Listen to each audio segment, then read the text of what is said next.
Hi, I'm Brian, and I'm going to walk you through our music management and event planning tool, which will help you plan your event. One thing to note, it's important that you have a smartphone to be able to access the app. I'm going to be showing it to you on an iPhone, but it will also work if you have an Android device. You should have received a link either by email or most likely text to download the app. Either way, please click on the link from your phone. The app is free, so please download away. The first time you open up the app, it's going to ask you to create a profile. We recommend signing in with Facebook so you can utilize your profile pic as your avatar. After you've logged in, you'll be at the home screen where it will show you the name of the event, the location, the date and time, and how many guests have joined the event. By guests, this can mean a select few friends that you trust to add music or all of your guests. They'll be able to add song requests for general sections like cocktail hour, dinner, or the open dancing segments. You don't have to use this feature, but there are benefits which I will explain shortly. The app has two tabs, Details and Music. The details can only be edited by the hosts, which is typically the client and the entertainer. Click on the Edit Event icon in the middle right of your screen. It'll open up another window where you can change the details of the event. You can even switch out the default image with a photo from the camera roll of your phone. We recommend landscape photos. Once you've selected the image, click Continue. It'll return you to the editing screen, and be sure that with any changes, you click the Save button in the upper right-hand corner. You can add other hosts, but generally it's just the client and the entertainer. If you decide to add a host, use discretion because they will have access to everything. Assuming you want to add a host, click the Add Host button, which will then open up a screen giving you options to send them a message. We recommend texting, so when you click the texting icon, it will generate an auto message which you can edit before sending. Let's talk through Social Share, which again is inviting guests to add in song requests to the general sections, like cocktails, dinner, and dancing. Again, you don't have to use this feature at all, but it could wind up being advantageous for you. When you click on the Invite Guest icon, similar to when you added a host, it will allow you to send an invite via many different methods. We again recommend texting. It will generate an auto text message, which you can then edit before sending.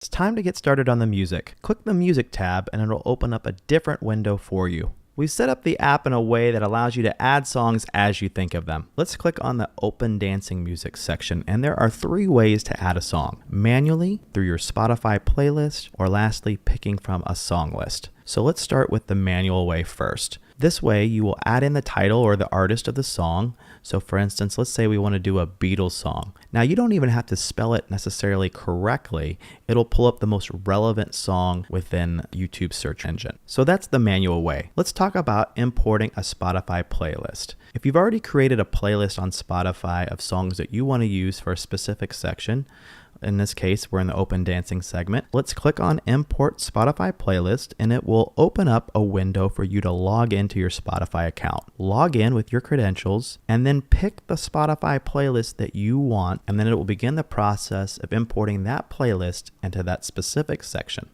As you know, on YouTube, sometimes the songs can be titled pretty randomly. Also, due to the fact that certain songs are only available on Spotify, we do recommend you opening up your Spotify app at some point to ensure that all of the songs from your playlist did in fact import over. We do have a 99.9% accuracy rate in importing from Spotify, but because this is a private event, more than likely, always best to double check. So the third way is to utilize the suggested playlist. Let's say music isn't your thing and you need some help. Go through the different genres or categories and you can find songs to add to your event through that particular method.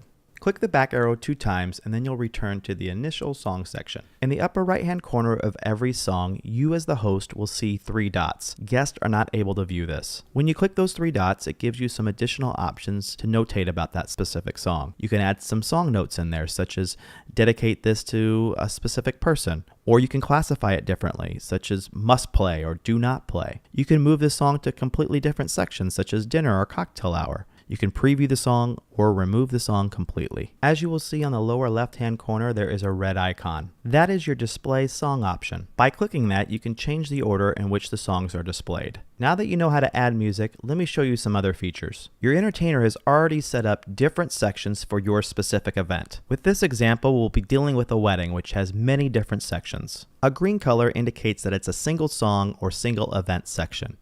A blue color means that you can add multiple songs to that particular section. You'll be able to tell which sections your entertainer has predetermined are host only, meaning only you as the host can see, and which ones are public, which means that your guests can see and add songs to by looking to the right-hand side of each section. It's notated there. Let's say there's a section that you want to change from host only to public, or vice versa, public to host only. For instance, let's look at the cocktail hour. That currently says public. So we're going to change that to host only by clicking the edit button on the upper left-hand side of the screen. It will then open up a toolbar column allowing us to edit any event section we want. So if we click on that icon next to cocktail hour, we can change not only the name of the section, but hit the button that allows us to go from public to private. Once we do that and click save, then click done, as you look back in the section, it will now say host only, meaning only the host can see songs in that section. Let me show you 3 more features while we're on this screen. The first of which is the reorder button. You'll see that on the upper right-hand corner of your screen. If you hit that button, a column will appear with 3 lines on the right-hand side of your screen. Simply grab the section by those 3 lines. So let's say, for instance, we wanted to move the cake cut before dancing starts right after dinner. I'm just going to grab it, move it there, and then click the done button again on the upper right-hand side of your screen, and voila, it's saved in that specific spot. For the last 2 features on this screen, you'll see those 2 icons to the upper right-hand corner of each section. One's a paper icon and one is a clock icon. The paper icon allows you to leave a note about a specific section. So for instance, with the first dance, if I wanted to let my entertainer know to only play the first minute 30 of the song, just click on that paper icon, leave the note, click save, and you'll know it's saved because that paper will be filled in all white. The clock is rather self-explanatory. Just click on that and it allows you to add a time to a specific section. Please note that by adding a specific time, it still does not change where that item takes place. You have to use the reorder function to be able to move it up or down. One last thing, your entertainer should have already inputted every section you could possibly need for your event. However, if you need to add a section, scroll all the way to the bottom and click Add a New Section.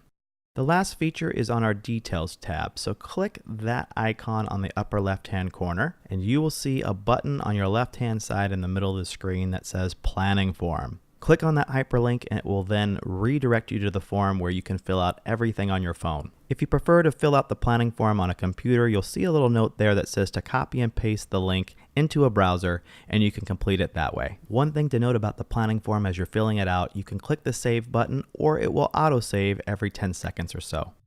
Those are the major features right now. We're always looking to improve the product and the experience. So if you have any questions or concerns whatsoever, let your entertainer know directly and we'll do our best to address them. Have a blast planning your event.